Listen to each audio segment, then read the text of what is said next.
শাড়ি মানেই আভিজাত্য, শাড়ি মানেই বাঙালিয়ানা। আর বাঙালির নির্ভরযোগ্য প্রতিষ্ঠান হিসেবে বহু বছর ধরে সুনাম কুড়িয়ে আসছে আদি ঢাকেশ্বরী।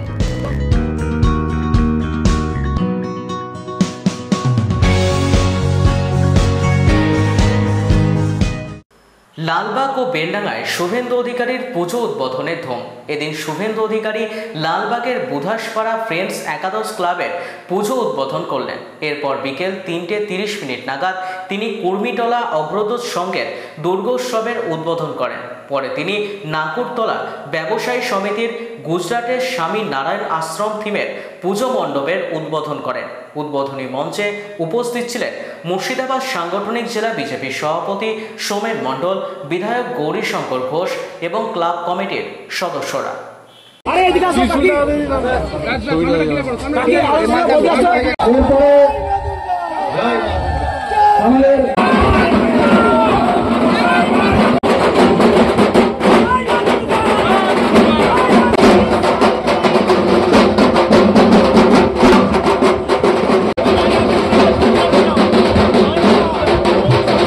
মমতা ব্যানার্জি তাই কাগজ আছে আমার কাছে কাগজ আছে। 2018 সালে ভারত সরকারের ইনল্যান্ড ওয়াটারওয়েজ অথরিটি এবং পশ্চিমবঙ্গ সরকারের ইরিগেশন দপ্তরের চুক্তি হয়েছে।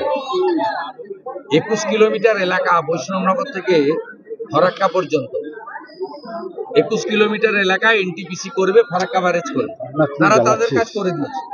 বাকি 80 কিলোমিটার এলাকা আপ টু নদিয়া পর্যন্ত এটার দায়িত্ব নিয়েছিল রাজ্য সরকার, তারা কাজ করে।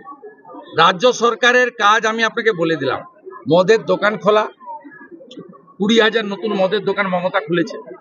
রাজ্য সরকারের কাজ হচ্ছে তোষণ করা, আমার লোগোটা একটু তোলো, মুসলিম তোষণ রাজনীতি করা, এর বলি হরগোবিন্দ দাস, চন্দন দাস। আর 3 হচ্ছে ভোট এলেই 200-500 টাকা ভাতা দিয়ে দাও, হিন্দুদেরকে ভাগ করো। এই 3টা কাজের বাইরে অন্য কোনো কাজ জানে না, তাই ভয়াবহ অবস্থা। বৈষ্ণবনগরের এমএলএ কে চন্দনা সরকার তৃণমূলের, ফরাক্কার এমএলএ কে মনিরুল তৃণমূলের, শামশেরগঞ্জের এমএলএ কে আমিরুল তৃণমূলের, আমিও তো দেখতে পাচ্ছি না, রঘুনাথগঞ্জের এমএলএ কে আকরুজ্জামান হাফ মন্ত্রী। এদেরকে ধরুন না ভালো করে, আমাদেরকে ধরে কি হবে? আমাদের ধরে লাভ নেই। বিজেপি এলে ওপারে বাংলাদেশ যেমন বেঁধে দিয়েছে, আমরা এখানে বেঁধে দেবো পশ্চিমবঙ্গ। কোন হিন্দু বাড়িও যাবে না, মুসলমানের বাড়িও যাবে না। যারা ভারতীয় আমরা তাদের পক্ষে, হিন্দু মুসলমান দেখি না, যারা ভারতীয় সবার জন্য আমরা, ওরা করে, আমরা করি। শাড়ি মানেই আভিজাত্য, শাড়ি মানেই বাঙালিয়ানা। আর বাঙালির নির্ভরযোগ্য প্রতিষ্ঠান হিসেবে বহু বছর ধরে সুনাম কুড়িয়ে আসছে আদি ঢাকেশ্বরী। বহরমপুরের প্রতি ঘরে ঘরে নিজেদের নিখুঁত, শৌখিন এবং ইউনিক ডিজাইনের কালেকশন পৌঁছে দিচ্ছে আদি ঢাকেশ্বরী। আমাদের প্রতিটি শাড়িতে রয়েছে নতুনত্বের ছোঁয়া।